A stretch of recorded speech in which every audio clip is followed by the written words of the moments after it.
దేవుని ఘనమైన నామమునకు మహిమ కలుగునుగాక. మన ప్రభువును రక్షకుడునునైన యేసుక్రీస్తుల వారి యొక్క ప్రశస్తమైన నామమునకి మహిమ ఘనత ప్రభావములు యుగయుగములకు కలుగునుగాక. సర్వాధికారి అయిన దేవుడు ఆయన గొప్ప కనికరమును బట్టి మరొక శ్రేష్టమైన శుభదినములో దేవుని మాటలు మనము ధ్యానము చేసే భాగ్యాన్ని ప్రభు మనకు అనుగ్రహించినందుకు దేవాది దేవునికి మనము ఎంతగానో కృతజ్ఞతాస్తుతులు చెల్లించవలసిన వారుగా ఉన్నాం. అదే సమయంలో దేవుని వాక్యం వినుటకు దేవుని పరిశుద్ధ పాద సన్నిధిలో కూడి ఉన్న దేవుని ప్రియబిడ్డలైన మీ అందరికీ కూడా ప్రభు అయిన యేసుక్రీస్తు పేరట వందనములు తెలియచేయచ్చు ఉన్నాను. ప్రభునందు ప్రియమైన వారులారా, దినములు ఎంత వేగంగా వెళ్ళిపోతున్నాయో మనం చూస్తూ ఉన్నాం. ఒకప్పుడు ఒక రోజు ఎలా గడుస్తుందా అని అనుకునే వాళ్ళం. ఈరోజు ఒక రోజు కాదు, కానీ నెలలు, సంవత్సరాలే బైబిల్ గ్రంథం చెప్పినట్లుగా వేగంగా వెళ్ళిపోతూ ఉన్నాయి. బైబిల్ గ్రంథం సెలవిస్తుంది, రాకడ సమీపించే కొలది అట దినముల యొక్క సమయము తక్కువ చేయబడుతుందంట. అంటే 24 గంటలే తక్కువ చేయబడుతుందంటే 20 గంటలకే రోజు అయిపోతుందని కాదు, 24 గంటలే. కానీ ఎంతో వేగంగా అయిపోవడం, చాలా వేగంగా. దానికి జఫన్యా అనే భక్తుడు ప్రవక్త అన్నాడు, పొట్టు గాలి ఎదుట ఎగిరిపోయినట్లు, అంత వేగంగా అని అర్థం. అందుకే ఆ 2వ అధ్యాయం జఫన్యా గ్రంథం మొదటి 3 వచనాలు చూస్తే సమయం ఇలా గతించిపోతుంది, దేవుని కోపాగ్ని అన్నాడు. దాన్ని మనం విశదీకరిస్తే చదువుకునేటప్పుడు మనము సవర్ణ దీర్ఘ సంధి, గుణ సంధి లాగా సంధులు నేర్చుకున్నప్పుడు ఆ చదువుకున్న సందర్భంలో ఒక పదాన్ని అమ్మ లేదా నాన్న ఇలాగ కొన్ని పదాలను అక్కడ ఆలయము అన్నప్పుడు దాన్ని విడగొట్టేవాళ్ళం, ఆ ప్లస్ లయము అని. అలాగా కోపాగ్ని, ఆయన కోపము అగ్ని వలె మన మీదికి రాకముందే అని అర్థం. రాకముందే, విధి నిర్ణయము కాకముందే కూడి రండి దేవుని యొద్దకు అని అన్నాడు. ఆదివారం ఎప్పుడైపోతుందో, ఎప్పుడు మరలా ఆదివారం వస్తుందో అని ఎదురు చూసే రోజుల్లో నుంచి ఆదివారం అయిపోయి అప్పుడే ఆదివారమా అనే స్థాయిలోకి వచ్చాం. ఇలాంటి పరిస్థితులలో దేవుని ప్రియబిడలముగా వాక్యమును గుర్తెరిగి మన ఆత్మీయ జీవితాన్ని మరింత ప్రభువుకు దగ్గరగా మలచుకోవాలనే దేవుని యొక్క ఆలోచన. అందుకే ఈ దినాన ప్రభు మనతో మాట్లాడుతున్న అంశ భాగము ఏమిటి అనగా, సంఘములో దేవుని బిడ్డలు ఎలా ఉండాలి. సంఘము ఈరోజు నేను చదివించే ప్రతి చోట సంఘము అనే పదము ఎక్కడో ఒక చోట ఉంటుంది. మరలా చెప్తున్నాను, సంఘము అని అంటే కట్టడము కాదు, మనమే ఆత్మ సంబంధమైన దేవుని సంఘం. దీన్ని మందిరము అంటారు. కొంతమంది ఈయన చాలా సంఘాలు కట్టాడు అంటారు. సంఘమునకు ఆధారమైన వాడు ప్రభు అయిన యేసుక్రీస్తే. ఎవరైనా మందిరాలు కట్టగలరు, కానీ సంఘము కట్టడము ప్రభు వలన మాత్రమే అవుతుంది. అందుకే మత్తయి సువార్త 16వ అధ్యాయం 18వ వచనాన్ని చూస్తున్నప్పుడు పేతురుతో యేసు ప్రభు అన్నాడు, మరియు పేతురు అంటే బండ అని అర్థం, ఈ బండ మీద నా సంఘమును కట్టుదును, పాతాళ లోక ద్వారములు దాని ఎదుట నిలవనేరవు అంటాడు మత్తయి 16:18. పేతురయ్య సేవ ప్రారంభించిన తర్వాత 12 మంది శిష్యులలో ఒకడు దొరికిపోయి తప్పు చేసి పశ్చాత్తాపపడక చచ్చిపోతాడు, ఉరేసుకొని. 11 మంది మీరు ప్రారంభిస్తారు, మీలోనికి చీటు వేసి మరొకరిని లాక్కుంటారు, అతను వస్తాడు. తర్వాత చీటీ కాకోకుండగానే దేవుని వాక్యము చేత సంధించబడిన పౌలు వస్తాడు. ఇలాగ చాలా మంది సేవకు వస్తారు. కానీ మొట్టమొదట సంఘ ప్రారంభం అనేది నువ్వే చేస్తావు పేతురు అని చెప్పాడు. 3 మాటలు బొంకిన పేతురు పెంతెకొస్తు పండుగ దినాన ధారాళంగా దేవుని వాక్యాన్ని ప్రకటిస్తూ ఉంటే చాలామంది హృదయంలో పొడవబడి అని రాయబడింది. 2వ అధ్యాయం 38 వచనంలో పొడవబడి అయలారా మేమేం చేయాలి అని అడిగారు. అప్పుడు పేతురు చెప్పారు, మీరు ప్రభు అయిన యేసుక్రీస్తు నామమున బాప్తిస్మమును పొందండి అని అన్నాడు. ఆ దినాన ఒకేసారి 3000 మంది బ్యాప్టిజం పొందారు. 3000 మంది బ్యాప్టిజం పొందితే చాలా మంది బ్యాప్టిజం అయితే తీసుకున్నారు, వేరు చోట్ల ఉన్నారు. 120 మందితో మేడగదిలో సంఘ ప్రారంభమయ్యి ఈరోజు భూమిని తలకిందులు చేసే రీతిగా దేవుని సంఘపు వార్త విస్తరిస్తూ ఉంది. అందుకే సంఘము అనగా కట్టడం కాదు, మనమే. సో మనము సంఘములో ఎలాగ ఉండాలో దేవుని నమ్మిన సేవకుడైన నేనైనా, విశ్వాసులైన మీరైనా, ఈ టీవీ ద్వారా వాక్యం వినే వాళ్ళైనా ఎలా ఉండాలో చూద్దాం. రండి మొదటి వచనానికి వెళ్దాం, మొదటి విషయానికి వెళ్దాం. అపోస్తుల కార్యములు 9వ అధ్యాయము అపోస్తుల కార్యములు 9వ అధ్యాయము 31వ వచనాన్ని చూద్దాం. 31వ వచనాన్ని చూద్దాం. కావున యూదయ గలిలయ సమరయ దేశముల యందంతట సంఘము క్షేమాభివృద్ధి నొందుచు సమాధానము కలిగి ఉండెను. మరియు ప్రభువునందు భయమును పరిశుద్ధాత్మ ఆదరణయు కలిగి నడుచుకొనుచు విస్తరించుచుండెను. చాలు. మొట్టమొదటిది ప్రియులారా, సంఘమట ప్రభువునందు భయము కలిగి ఉండాలి. సంఘానికి ఏముండాలి? దేవుని భయం ఉండాలి. మా సేవకుడు అరుస్తాడు, గద్దిస్తాడు, ఇది అవసరంలా. ఆయన ఎందుకు అరుస్తాడంటే ఒక క్రమం కొరకు, అంతే తప్ప దేవుని భయము కలిగిన వారు ఎవరి చేత అనిపించుకోవాల్సిన పని లేదు. అందుకే అక్కడ రాయబడి ఉంది, యూదయ గలిలయ సమరయాల దేశములందంతట సంఘము క్షేమాభివృద్ధి నొందింది, సమాధానము కలిగి ఉంది. 3వది విస్తరించింది. ఒక్కటి మీరు గుర్తుపెట్టుకోండి ప్రియులారా, దేవుని భయము కలిగిన వారు విస్తరిస్తారు, అంటే అభివృద్ధి చెందుతారు. దానికి ఒక చక్కటి ఉదాహరణ దేవుని సేవకుడైన అబ్రహాము గారు. అబ్రహాము దేవునికి చాలా భయపడేవాడు. అబ్రహాము అని పిలిచేది ఆలస్యం, చిత్తం ప్రభువా అంటాడు. అలాగే మేము కూడా మనం కూడా అంటాం.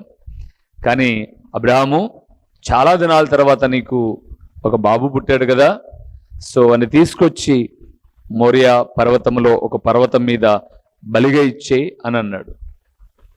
అబ్రహాము దేవుడికి ఎంతగా భయపడ్డాడు అంటే 75 సంవత్సరంలో వాగ్దానం చేశాడు, 100 సంవత్సరంలో బాబునిచ్చాడు.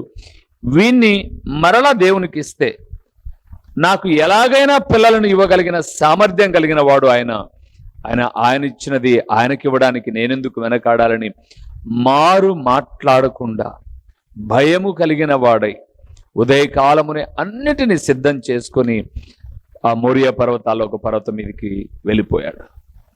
అంత మాత్రమే కాదు, ఎక్కడ చూసినా అబ్రహాము దేవునికి ఎంత భయపడేవాడు అని అంటే, ఒకసారి సేవకులు వస్తూ ఉన్నారు అంటే అది దేవుడు దానికి మరి ఒక పర్యాయ పదముగా 3 అని రాయబడింది. 3 దూతలు అని 18వ వచనంలో రాయబడింది. ఆ 3 తండ్రి కుమార పరిశుద్ధాత్మకు సాదృశ్యంగా ఉన్నారు. వాళ్ళు అలాగ వస్తూ ఉంటే చూశారు, వీరు దేవుని సమూహము అని గుర్తించాడు. వెంటనే వాళ్ళని కలుసుకున్నాడు, వారితో చాలా వినయంగా మాట్లాడుతున్నాడు. తన భార్యను పురమాయించి చక్కటి విందు చేసి వారికి ఆతిథ్యం ఇచ్చి, అయలారా కాలు కడుక్కోండి అని చెప్పి ఆతిథ్యం ఇచ్చి వారిని చక్కగా ఆదరించి వారి దారిలో వారిని పంపిస్తూ ఉన్నప్పుడు వాళ్ళు అన్నారు, మరలా సంవత్సరం ఇలాంటి సమయానికి నీ కౌగిటిలో బాబు ఉంటాడు అని చెప్పి దీవించి వెళ్ళాడు. అబ్రహాము ఒక్కడే వచ్చాడు, కానీ బహుగా విస్తరించాడు. 318 మంది పనివాళ్ళు, విస్తారమైన ఆస్తి, ఆ అన్యులు అంటారు, నీవు మా మధ్య మహారాజుగా ఉన్నావు, నీకు ఏ కొరత లేదు. ఎలాగ విస్తరించాడు అబ్రహాము అని అంటే ఎవరికేం మోసం చేయలే. అబ్రహాము దేవునికి ఏం చేసేవాడు? భయపడేవాడు. మీరు బైబిల్ చరిత్ర అంతా చూడండి ప్రియులారా, విస్తరించిన ప్రతి ఒక్కరి వెనక దైవ భయం ఉంది. నూతన నిబంధనలో సంఘము వరకు యోసేపు పాపం చేసే అవకాశం ఉంది, దేవునికి భయపడ్డాడు. విస్తరించాడా? బహుగా. ఏ దేశంలో బానిసగా వెళ్ళాడో అక్కడే ఒక మహారాజు స్థాయిలోకి లేదా ప్రధాని స్థాయిలోకి వెళ్ళాడు. దావీదు గొర్రెలు కాసుకునేవాడు, దేవుని భయము కలిగిన వాడు. ఎంతగా విస్తరించాడు. ఎక్కడైనా మనం చూడండి, దేవుని భయము కలిగిన చోట అభివృద్ధి ఉంటుంది ప్రియులారా, అభివృద్ధి ఉంటుంది. భయము లేని చోట అభివృద్ధి ఉండదు. అందుకే సంఘము క్షేమాభివృద్ధి నొందింది, దేవుడంటే భయము కలిగి ఉంది. తద్వారా సంఘము ఏమైంది? విస్తరించింది. ఈరోజు ప్రభునందు ప్రియులారా, మనతో పాటు చాలా మంది ప్రార్థనకు వస్తారు. భయం లేదు, చాలా మందికి భయం లేదు. తిట్టినా, గద్దించినా, సరిచేసుకోమని హెచ్చరించినా అలా దులిపేసుకొని వెళ్ళిపోతున్నారే తప్ప సరిచేసుకునే వాళ్ళు లేరు. కరెంట్ అంటే భయం, పోలీస్ స్టేషన్ అంటే భయం, అధికారులు అంటే భయం, నాయకులంటే భయం, దేవుడంటే లేదు భయం. భయం ఉన్నవాడు ఎంత ప్రాధాన్యత ఇస్తారో తెలుసా దేవునికి? నేను ఎన్ని పర్యాయములు ఆదివారం అంటుంటాను, ముందు రండి, ముందు రండి, ముందు రండి, ముందు రండి అని. భయము కలిగిన వాడు దేవుని గౌరవించడానికి ముందు వస్తాడు. మనం చూసేవాళ్ళం, ఎవరైనా ముఖ్యమంత్రి గారో, ఎమ్మెల్యేనో, ఇంకొకరో ఈ వీధికి వస్తున్నారు లేదా ఈ పలాని మీటింగ్ పెట్టారు అని అంటే ఆ నాయకుడు రాకముందే జనాలు వెళ్ళిపోయి ఉంటారు. అంటే నాయకుని గౌరవించడానికి ముందే వెళ్ళారు. మరి నాయకుని గౌరవించడానికి ముందు వెళ్తే దేవాది దేవుని గౌరవించడానికి ఎంత ముందు ఉండాలి, ఎంత ముందు ఉండాలి. ఈ మధ్యకాలం హైదరాబాద్ నుంచి ఒక ఆత్మీయుడు నాతో మాట్లాడాడు. అన్న, నేను ఈ మధ్యకాలంలో ఒక మీటింగ్ నిమిత్తమై ఒక ప్రదేశానికి వెళ్ళాడు, నంద్యాలకు వెళ్ళాడు ఆయన. ఒక మీటింగ్స్ చర్చి గ్రౌండ్ పర్మిషన్ అడగడానికి. అది ఆదివారం. సో ఒక 2-3 చర్చిలు రౌండ్ చేసి అందరు రండి, ఒక మంచి మీటింగ్ పెడుతున్నాం పలాని గ్రౌండ్లోని చెప్పడానికి. అన్న చెప్పిన మాట ఏంటంటే, ఒక మెయిన్ లైన్ చర్చికి వెళ్ళాడు. ఆ చర్చి కట్టి 120 సంవత్సరాల పురాతనమైన చర్చి, 100 మంది కలిగిన చర్చి, 100 కాదు 1000 కలిగిన చర్చి. ఆయన చర్చికి వెళ్ళాడు. 9 గంటలకు చర్చి వాళ్ళ టైమింగ్స్, 11:30కు వాళ్ళ చర్చి అయిపోతుంది మన మాదిరే. సో 9 గంటలకు వెళ్ళి చర్చిలో కూర్చున్నాడు. 9 గంటలకు చర్చిలో 5 భాగం ఉన్నారు. అంటే ఉదాహరణకు ఆ చర్చిలో ఒక 5,000 మంది ఉంటే 5,000 మంది ఉంటే 5 భాగం అంటే 50 మంది ఉన్నారు. 9, 10, 11 అయింది. 11 అయ్యేసరికి ఆ చర్చిలో ఉన్న వాళ్ళు 60%, 5 నుంచి 60 భాగం అయ్యారు. ఇక చర్చి అయిపోయే ముందుగా కానుకల బట్టి ముగింపు ప్రార్థన చేస్తారు కదండి. ఆ ముగింపు ప్రార్థన సమయానికి చర్చిలో 80 నుంచి 90 భాగం అయ్యారు. ఆయన ఆరాధన చూశాడు. సో పాస్టర్ గారు అనౌన్స్ చేశారు, మీటింగ్స్ అని చెప్పారు. ఆయన ఏంటి వీళ్ళు ఇంత నిర్లక్ష్యము, వాళ్ళ ఉద్యోగాలకు వాళ్ళ పనులకు ఇట్లే వెళ్తారా, లాస్ట్లో కానుక టైంలో భార్యాభర్త వచ్చి కానుకేసి వెళ్ళిపోతున్నారు, ఆశీర్వాదం దొరికితే చాలని వెళ్ళిపోతున్నారు, ఆరాధనలో లేదని బాధపడ్డాడు. తర్వాత ఒక ఇండిపెండెంట్ పాస్టర్ గారు, ఆయన నాకు తెలుసు, చాలా పెద్ద ఆయనకు దాదాపు 4-5 మంది అన్నదమ్ములు, అందరూ సేవలో ఉన్నారు. ఆయన చర్చికి వెళ్ళాడు, వాళ్ళకు కూడా ఇన్విటేషన్ ఇవ్వడానికి అని చెప్పేసి వెళ్ళాడు. వాళ్ళ చర్చి వాళ్ళకు 2-3 ఆరాధనలు జరుగుతాయి. సో ఇది మొదటి ఆరాధన కాబట్టి 2వ ఆరాధనకి వెళ్ళాడు. వెళ్తే ఎన్నింటికన్నా చర్చి అని వాళ్ళని ముందే అడిగాడు. కాబట్టి మాది ఎగ్జాక్ట్లీ సెకండ్ వర్షిప్ 11:30కి స్టార్ట్ అవుతుంది, 1:30 దాకా ఉంటుంది అన్నారు. ఈయన ఈ చర్చిలో కానుక వేసేసి ఇంకా మిగతా ప్రార్థన టైంలో అక్కడికి వెళ్ళిపోదామని వచ్చాడు. 11:30కు వాళ్ళ చర్చి స్టార్ట్ అవుతుంది. మీరు నమ్మండి, అన్న చెప్పిన మాటే, నాకు తెలియదు. ఆయన చెప్పిన మాట ఏంటంటే 11:30కు చర్చి స్టార్ట్ అయితే 11:20కి చర్చిలో 90% కూర్చొని ఉన్నారు. 90%. మొదటి పాట అయ్యేసరికి 10%, 100 మంది ఇన్ టైంలో చర్చిలోకి వచ్చారు. ఆయన అన్నాడు నాతో ఫోన్ చేసి, ఎంత మార్పు అన్నా, మాది 100 ఏళ్ల సంఘం అని పేరే తప్ప దైవ భయము లేని జీవితాలు అన్నా. వీళ్ళు ప్రారంభించి బహుశా 20-30 ఏళ్ళు అయింటుందేమో. ఎంత క్రమం, దేవుడు అంటే ఎంత భయం అని అన్నప్పుడు నేను కూడా అన్నాను, అన్న ఎప్పుడన్నా మీరు మాది కూడా చిన్న మందిరమే రండి, మా వాళ్ళు ఏ టైంలో ఉంటారో చూడండి. నేను ఎందుకు ఈ మాట చెప్తున్నానంటే, గొప్పల కోసం ఎవరినో పొగిడి మనల్ని తక్కువ చేసుకోవాలని కాదు, కానీ దైవ భయము కలిగిన వారు దేవుడు ఎదురు చూసేటట్టుగా ఎప్పుడూ ఉండరు. దేవుడు ఎదురు చూసేటట్టుగా ఉండకూడదు విశ్వాసి కోసం. విశ్వాసి వచ్చేసరికి ఆయన ముందే వచ్చి కూర్చుంటాడు కాబట్టి ముందే ఆయనతో మాట్లాడడానికి. సంఘము చూడండి ఎంత దైవ భయము కలిగి ఉంది అంటే, ఆ భయము వలన వారేమయ్యారట, విస్తరించారు ప్రియులారా, అభివృద్ధి చెందారు. ఈరోజు ప్రభునందు నాకు ప్రియమైన వాళ్ళారు, చాలా మందికి దేవుని భయము లేదు. చూడండి మన సంఘంలో చాలా మంది చిన్న చిన్న పనులు చేసుకుంటారు. స్కూల్లో అటెండర్గా, స్కూల్లో స్వీపర్గా, మీకు అర్థం కావడానికి చెప్పాలా, బుక్కులు అందించే వాళ్ళుగా, పాఠశాలలో కసువు ఉడ్చేవాళ్ళుగా, ఇంకా ఎక్సెట్రా పనులు చేసేవాళ్ళుగా వెళ్తారు. ఇండ్లలో పనులు చేయడానికి కూడా వెళ్తారు. నేను అంటాను, వాళ్ళు ఎప్పుడు వాళ్ళ స్కూల్ టైంలో అంటే పిల్లోళ్ళు వచ్చినాక పోయి పొరక పట్టుకొని ఓడ్చరు. ఓడుస్తారా? ఓడ్చారు.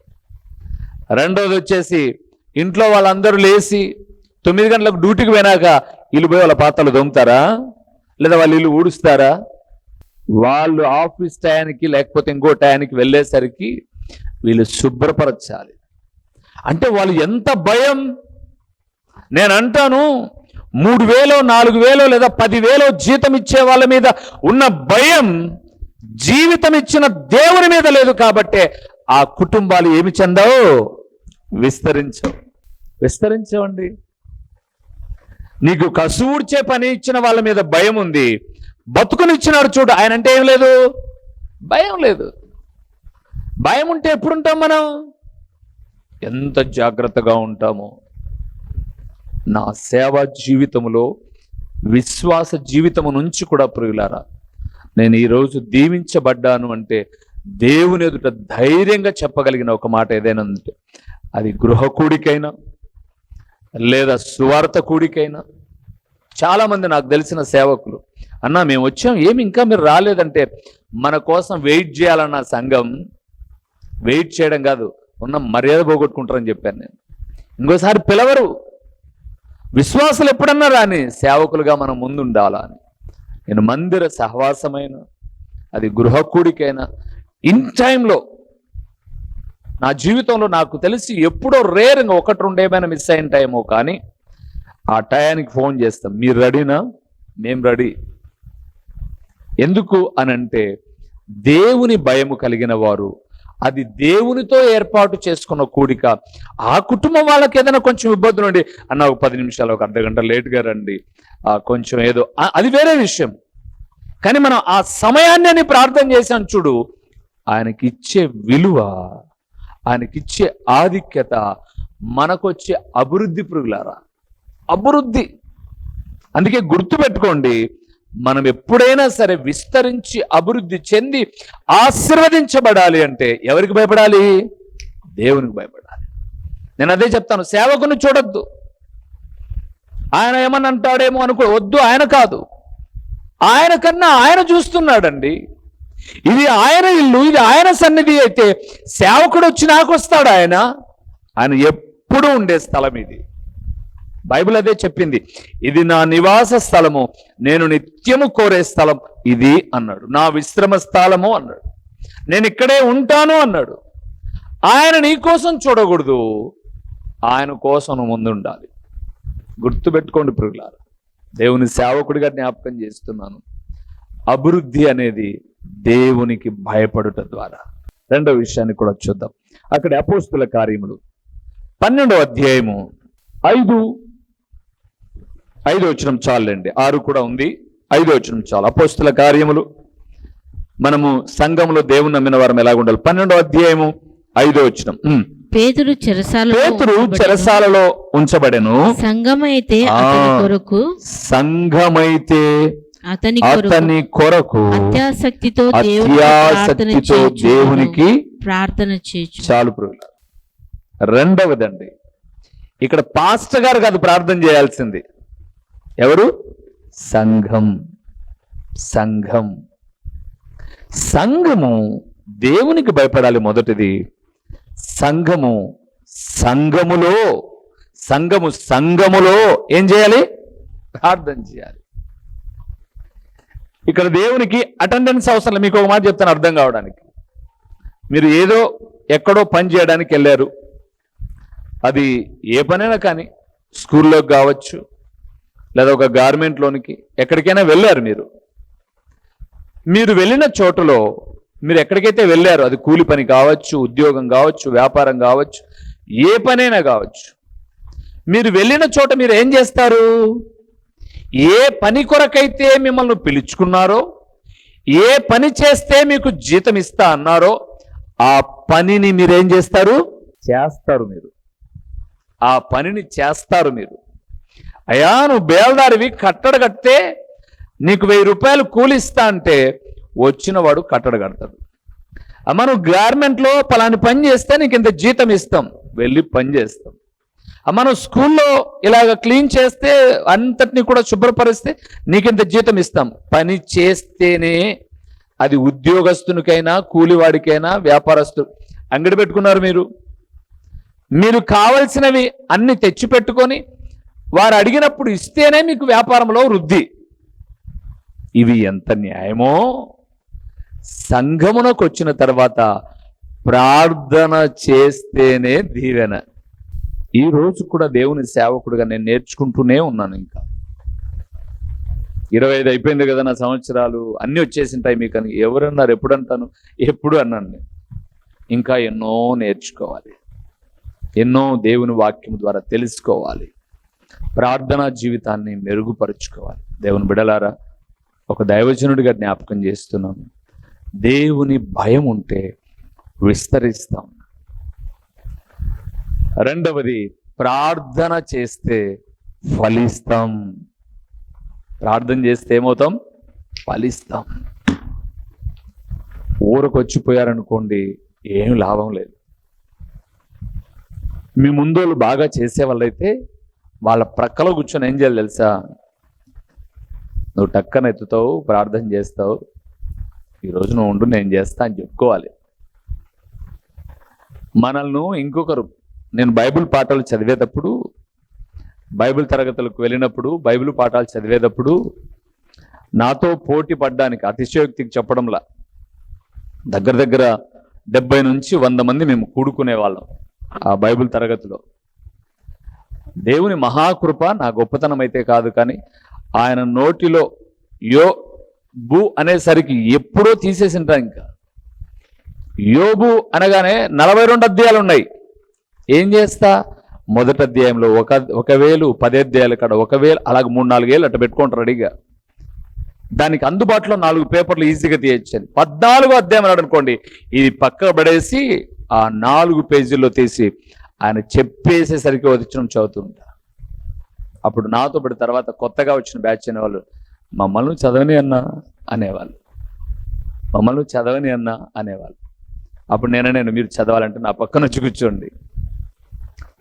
కూర్చోండి, నేను తీసిన తర్వాత, లేదా మీరు కూడా తీసి రెడీగా ఉన్నారనుకోండి, నన్ను అట్లా ప్రెస్ చేయండి, నేను స్టాప్ అవుతా. చదువు. నువ్వు ఏడో లాస్ట్ కూర్చున్నావు అనుకో, నాకు తెలీదు, నేను తీసి చదువుకుంటూ వెళ్ళిపోతుంటా. ప్రక్కన కూర్చొని ఒకరినొకరు ప్రోత్సహించుకోవడం, అంతే. అతిశయం ఏం కాదు ప్రోత్సహించుకోవడం. మీకు ప్రార్థన ఇంకొకరు ఎవరైనా చేస్తున్నారా? వాళ్ళ దగ్గర కూర్చోండి. నువ్వు రోజు చేస్తావు లెక్క అన్న, నువ్వు రోజు చేస్తావులే, నువ్వు కొంచెం నేను చేస్తా అంటే ఆగిపోతారంతే. ప్రార్థన అది కూడా ఎలాగ చేయాలంట? పాస్టర్ చెప్పినాడని కాదు, పక్కనోళ్ళ కోసం కాదు. అర్థమైందా? ప్రార్థన చేస్తూ, దేవా నీకు స్తోత్రం, నేను చేస్తంటే అందరూ మేలుకున్నారా, చూస్తున్నారా లేదా, నన్నేమన్నా అబ్జర్వ్ చేస్తానారా? పోతారు పొద్దుగులుగా.